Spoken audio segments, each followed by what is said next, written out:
At some point when people start really getting into this idea of a systematic approach to marketing, one of the first things that happens, well, hopefully they get a little excited, but another thing that also tends to happen is a little bit of overwhelm.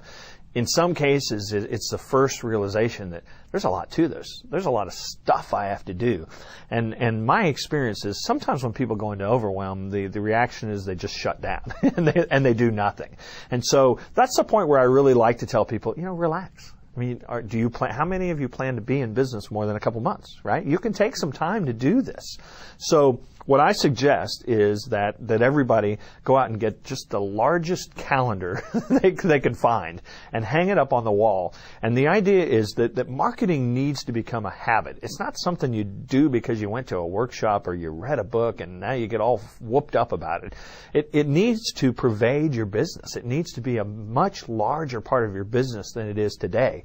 And the only way that's going to happen is if you actually spend time every day, every week, and every month focused on it. Now, that doesn't mean you can just throw out, abdicate everything else you've been doing. I understand that. But if you're going to make it a more significant part of your business, then you need to make it a habit. And what I have found is one of the best ways to do that is to use this calendar and to actually take the calendar and say, okay, we want to create a marketing kit. We need a website. We want to really ramp up our PR efforts. I mean, all the things that you need to do. And assign each one of them a theme maybe. Or each month, I should say, a theme.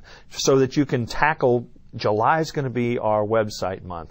August is going to be our marketing kit month. Space it out. You may look at it and say, well, gosh, this is going to take us a year to get some of the things done. But that's okay because you're doing them right. You're doing them for the long term. So take the time and space it out. Now then take each month and break it into some weekly action steps. What needs to get done this week so that we stay on pace?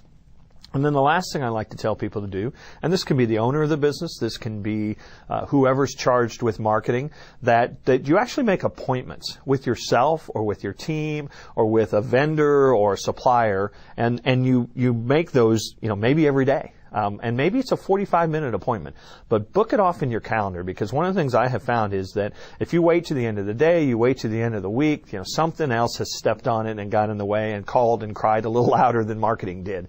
And so if you block that out, it's like having an appointment with a client or a prospect.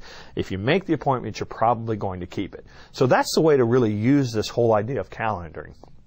Now, once you get your calendar all scoped out, one of the things that I think is also really is essential is to try to assign a number. And this won't be a perfect science, but try to assign, what do we need to spend to get to where we want to go?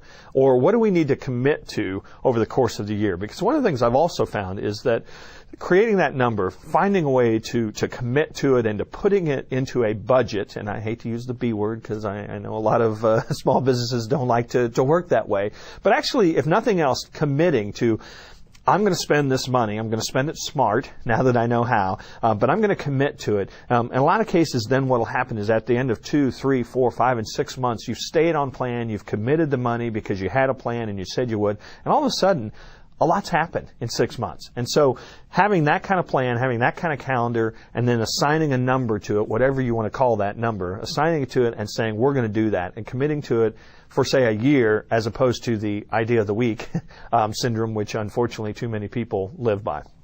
Now, the last piece of this whole calendaring and budget piece is that you also realize that marketing is everyone's job. So if you are the chief salesperson and the owner and the one who goes out and develops all the new business, and you've taken this idea of an ideal client and a core message and creating all these advertising messages and two-step ads and all the things that I believe go into this overall marketing plan, it's absolutely essential if you have employees that you teach them.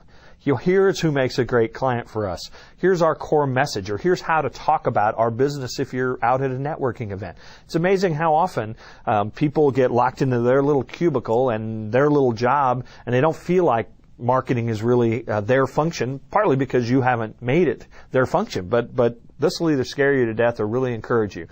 Any way, shape, and form in which your business comes into contact with a prospect or a client, that person, that way in which it comes into contact is performing a marketing function.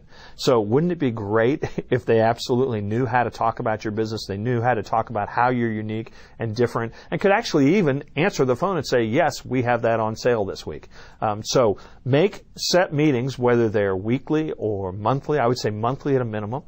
Some people maybe think in terms of quarterly, but make set meetings where the purpose of that meeting is, if you have employees, is that you're going to educate them on every aspect of marketing that you're working on and that you're planning, and that is the future and the vision for your business. And you really don't have to just stop at your employees and your associates. It's really a good practice to also, if you have third-party vendors or subcontractors that you work with, it's pretty good practice to go ahead and educate them as well. They'll be much better at referring business to you, but they'll also do a much better job representing you as well.